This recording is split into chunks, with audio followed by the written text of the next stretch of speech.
You are paying thousands of people millions of dollars to do nothing.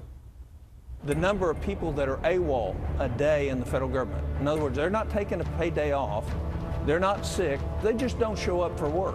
And that's a large number that's into the billions of dollars it costs every year.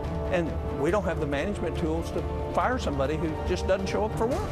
Imagine leadership that knows how to prioritize to ensure national security and to stop government waste. Government's going to have to learn to do more with less. You know what? It's not government's money, it's the people's money and our children's money, because we're borrowing from the next generation to pay for all of it. You and I know that the federal government wastes hundreds of billions of dollars each year. There are dozens of job training programs which overlap and duplicate each other. Cutting waste means more fairness and accountability for hardworking taxpayers. We have great federal employees. The vast majority of them do superb work. But you can't manage an organization if you can't control who works and who doesn't.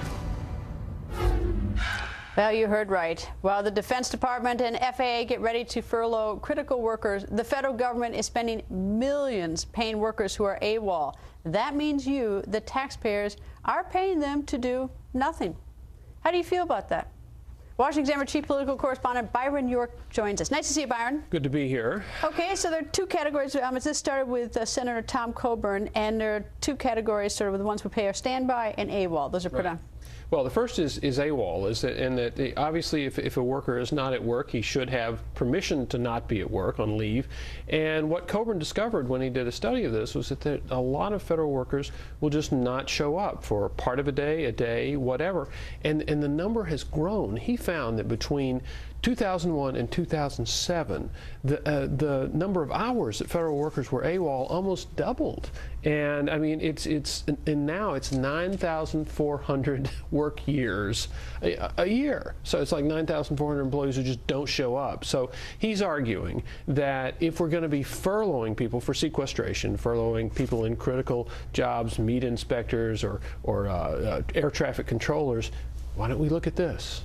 The other sort of disturbing thing, which another side, is that you can't fire people who don't show up for the government. Yeah, if you look at the firing rates for the government versus the private sector, I mean, there's no comparison at all. It is incredibly difficult to get fired from the federal government. Just essentially doesn't happen. You know, it's just, I mean, it's absolutely stunning. Then there's the other category that Senator Tom Coburn has isolated, and that is the people who we pay who are receiving standby pay.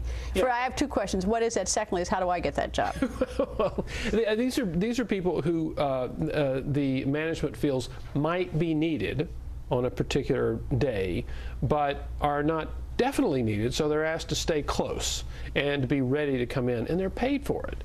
So, I mean, and Coburn found that there were, I think, $13 million just last year spent on keeping workers on standby. There are actually... And if they come in, we pay them, too, for their time, yeah, right? Yeah, absolutely. And there are a couple of other categories that are really interesting that he found. One is called workers who are not working on official time, and that is, for example, a worker who spends a lot of his time doing union duties, or perhaps he's the shop steward or something. They're actually paid by the federal government, and they do almost no work for the federal government. And this was an enormous amount, $155 million in 2011, which is the equivalent full year's work for 1,632 people, all doing non-official work.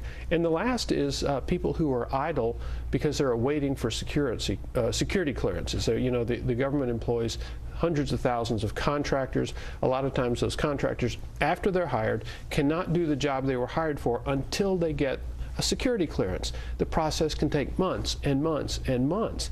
And the Coburn estimated they spend maybe $1 billion a month paying workers to do nothing until they get the clearance to do the job they were hired to do. Well, even that would make sense if you're going to hire someone and you can't get a security clearance done in 6 months, is you tell the person, don't leave your other job and not put them on the federal payroll and start paying them until the security clearance has been completed. Yeah, this is just... I mean, it's just, some of the stuff is just stupid. It's like the maximum wasteful way to do it, the way we're doing it now. And again, the interesting thing about sequestration is it has allowed budget hawks like Coburn to go to the file cabinet and look at all the things that they've been talking about for years about wasteful federal spending and say, before you furlough critical workers, do this or do this. I mean, he's got a lot of examples here. But it's not even a question of being a budget hawk. I mean, it's just sort of common sense and even, frankly, decency. I mean, why are we paying people just to sort of stand by? Why are we paying people who are AWOL? I mean, a lot of these things are just, I mean, it's disturbing that the American people who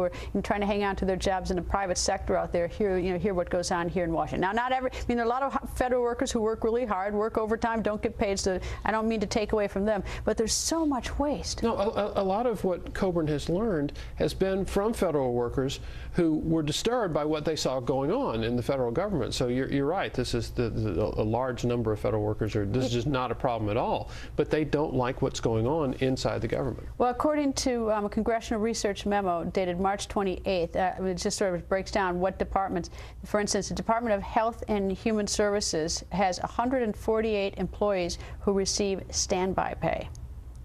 Well, this is a case where Coburn in this letter has asked for a justification of all this kind of stuff. And here again, there's several different categories. Could be at least $1 billion a month where the federal government's just throwing money away. And we can't forget how to keep the White House tours open for the kids in town anyway. Byron, thank you. Thank you.